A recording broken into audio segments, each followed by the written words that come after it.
Here is something the dental industry would prefer you not spend too much time thinking about. Prehistoric humans, the ones without toothbrushes, toothpaste, floss, mouthwash, fluoride, or a dentist, had significantly healthier teeth than you do.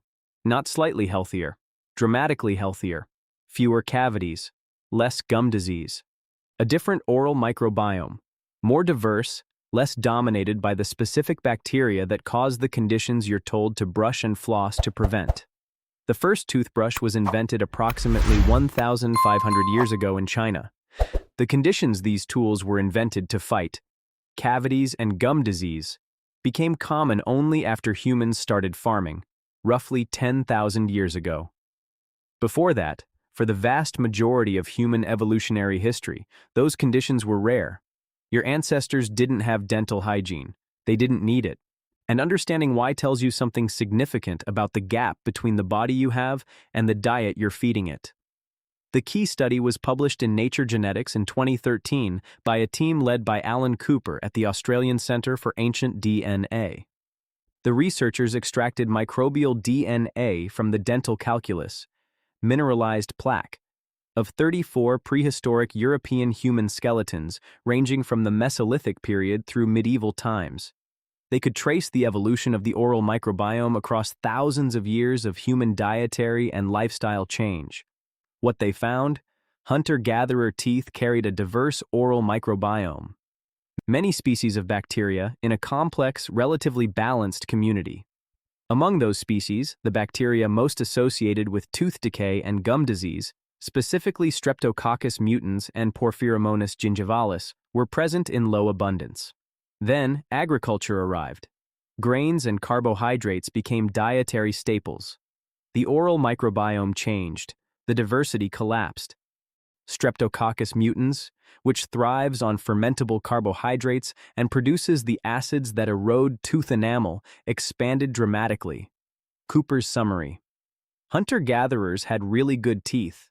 As soon as you get to farming populations, you see this massive change, huge amounts of gum disease, and cavities start cropping up. So what exactly was protecting hunter-gatherer teeth, and what destroyed that protection? Here's the bacteria you've probably never heard of that's doing most of the damage. Streptococcus mutans is the primary driver of dental caries, DAS cavities. It metabolizes fermentable carbohydrates, particularly refined sugars, and produces lactic acid as a byproduct.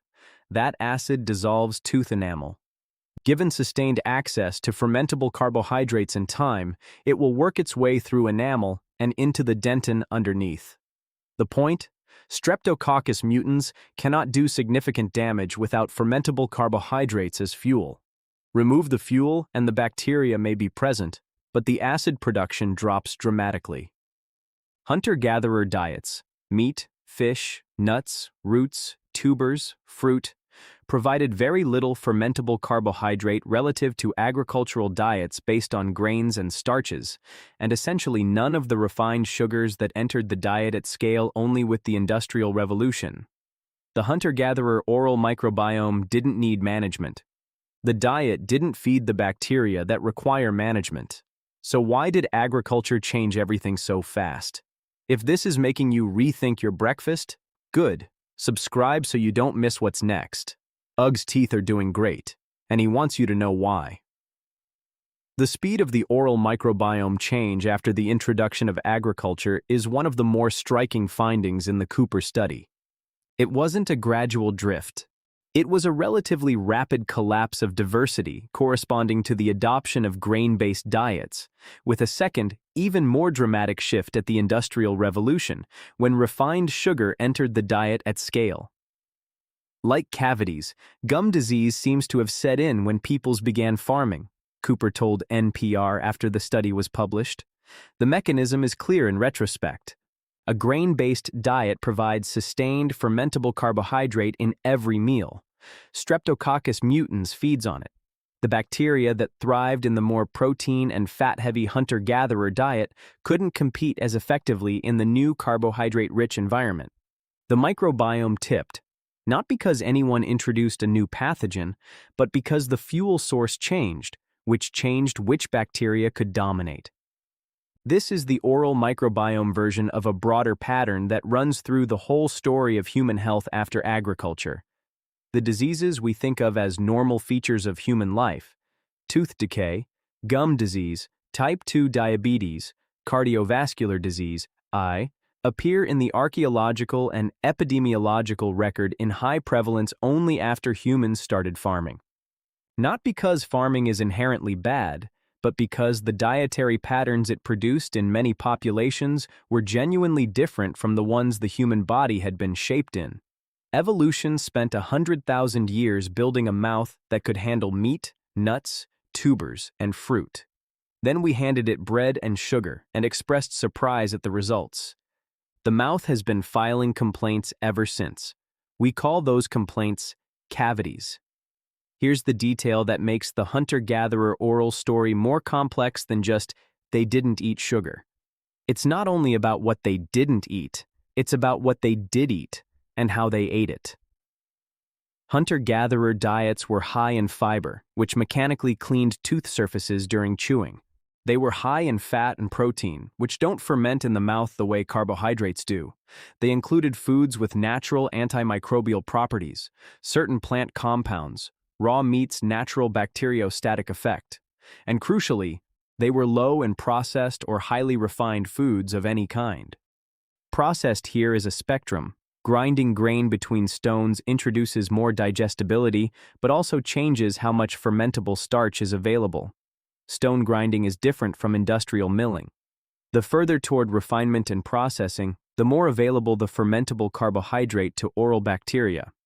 Some archaeological evidence suggests that even early agricultural populations used chewing sticks, twigs with frayed ends used to mechanically clean teeth, as a form of practical dental hygiene.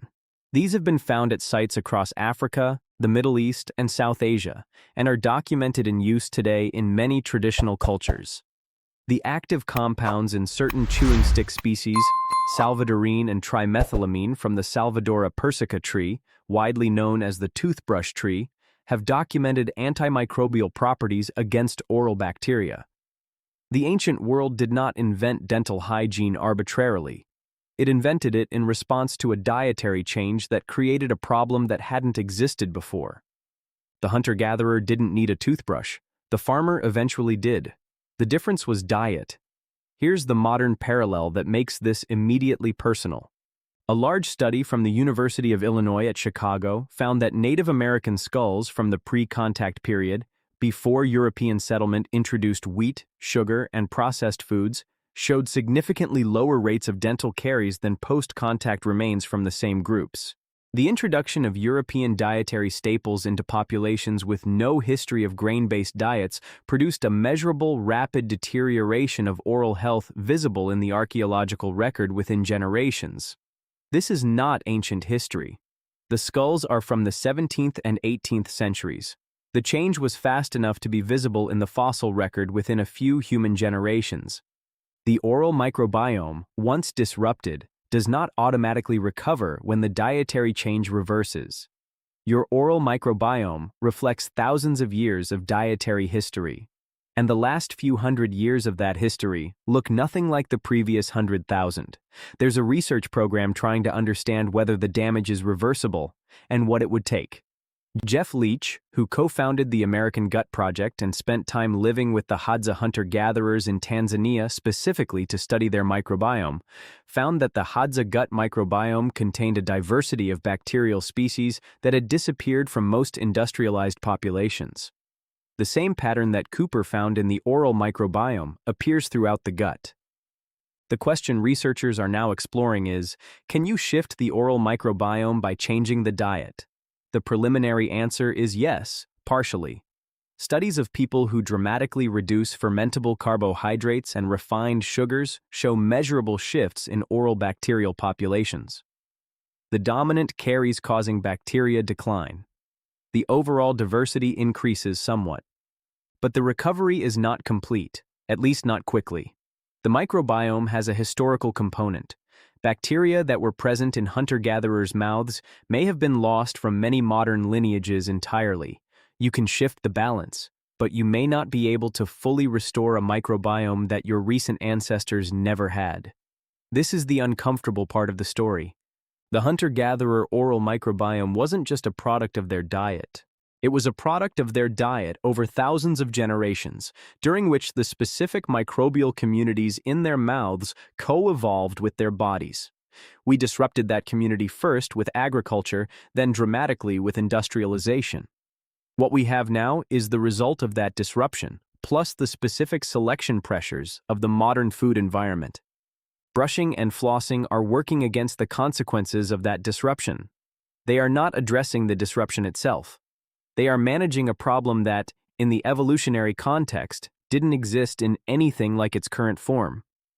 Here's the practical implication. The things that most reliably predict low rates of cavities in the archaeological and epidemiological literature are, in order, low fermentable carbohydrate intake, especially refined sugars and processed starches, high fiber intake, and high fat and protein intake relative to carbohydrates. These are also, not coincidentally, the dietary patterns most consistent with a pre-agricultural human diet. This doesn't mean toothbrushes are useless.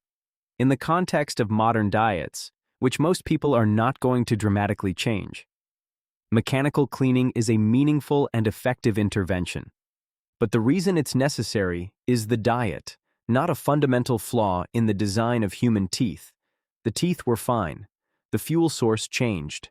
Step back, and the story of human dental health is a story about a system that worked and what happened when the inputs it was designed for were replaced. Hunter-gatherer teeth weren't healthy because people were doing anything right. They were healthy because the dietary environment didn't feed the bacteria that caused damage. The oral microbiome was diverse because the diet was diverse. The harmful bacteria were present but couldn't dominate because their fuel source wasn't abundantly available. Agriculture changed the fuel source. The bacteria responded. The diversity collapsed. The pathology appeared. And then, 10,000 years later, we invented dental hygiene to manage the consequences, and called it progress. Both things are true. Dental hygiene is genuinely useful in the modern dietary context. And the need for dental hygiene is a product of the modern dietary context, not of the human body's inherent limitations. You are brushing your teeth because of bread. The teeth themselves were doing fine before the bread arrived.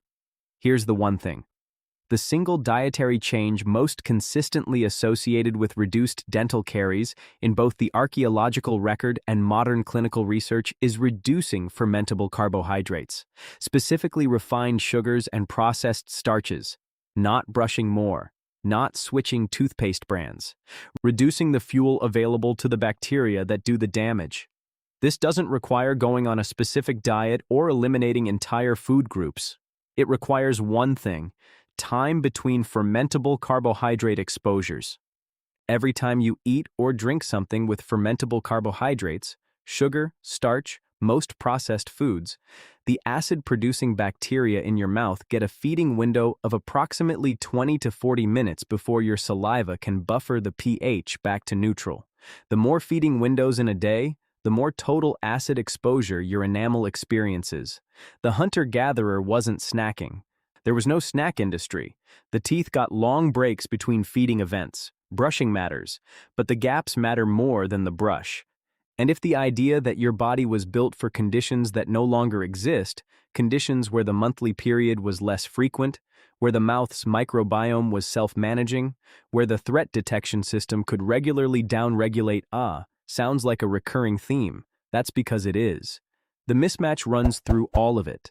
The same ancient body, the same modern world, a gap that shows up in different ways depending on where you look.